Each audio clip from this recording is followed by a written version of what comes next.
What's going on, Freedom Fit family? It's Shad here with another video. And as most of you probably already know, that video with Katt Williams on Shannon Sharp's podcast, Club Shay Shay, is going crazy right now.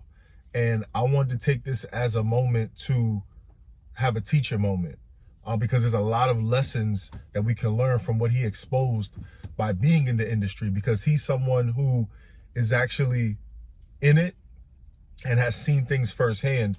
And what I'm going to do is elaborate on some of the stuff that he said. So let's play this clip real quick, and then I'm going to go a little deeper into all the dynamics of what he's talking about. Let's go. Are you related to Luda?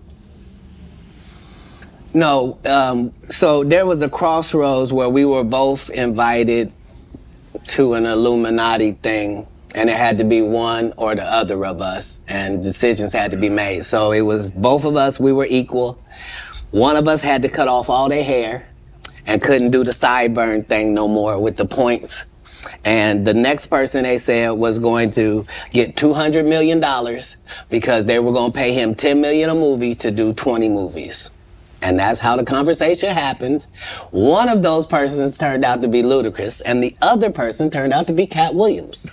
Now, one person ended up with a light-skinned, ugly-faced wife that's never done a... Remember I told you that if I say that, it applied to 7 people? Yes. It's part of what they give you. Okay? I didn't get it. I'm not mad about it. How much money they give? 200? Sir, Fast and Furious is on what number right 10. now? 10.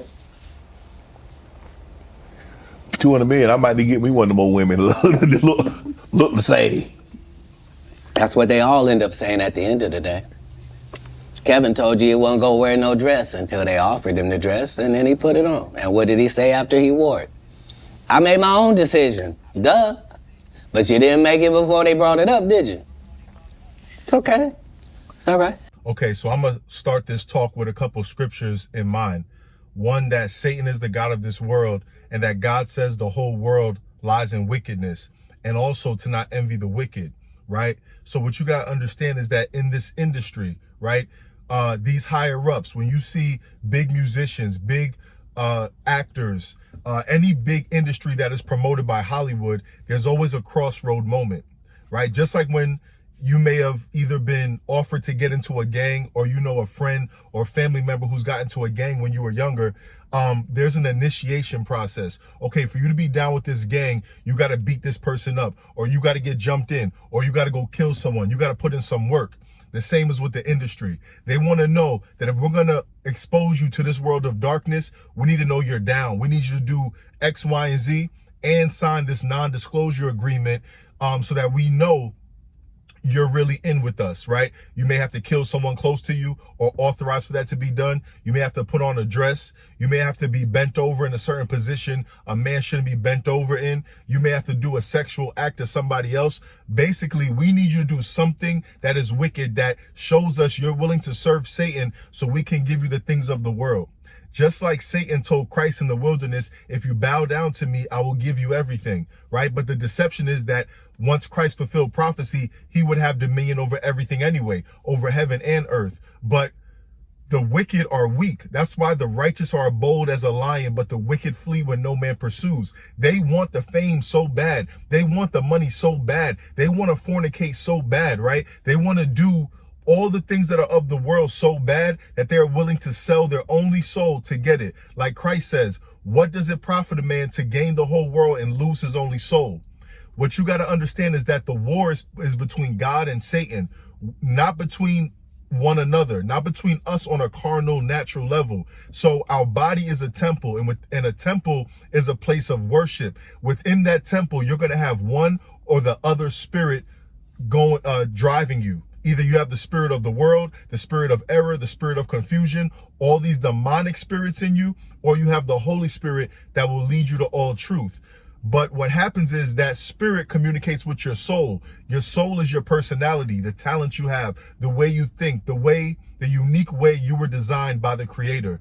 And that spirit that is inhabiting that temple is going to drive that vessel, your temple, to do things that well, pretty much use your gifts, your talents, your personality to serve one master or the other master, because there's only one of two masters in the world, right?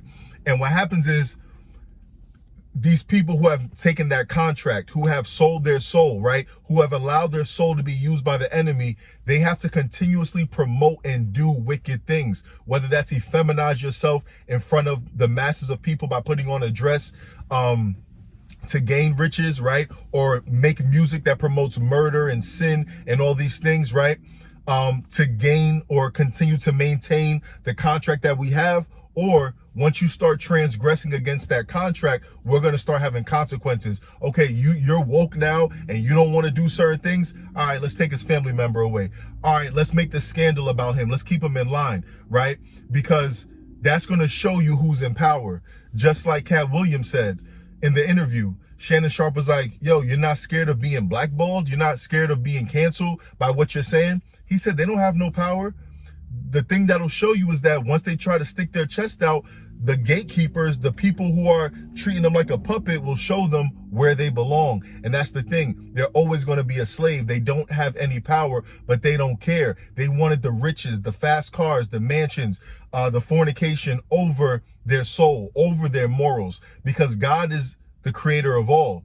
And we're either going to choose to serve him or choose to transgress against him. He knows the beginning from the end and the end from the beginning already. So he only brought us here to have free will and to choose, to be able to make the choice as to who we're going to serve and who we're not going to serve. And based on that, there's certain consequences, whether those are good judgments and blessings on your life or negative judgments and, condemnation in your life, right? Things that are going to be a punishment essentially. And it's up to us to choose.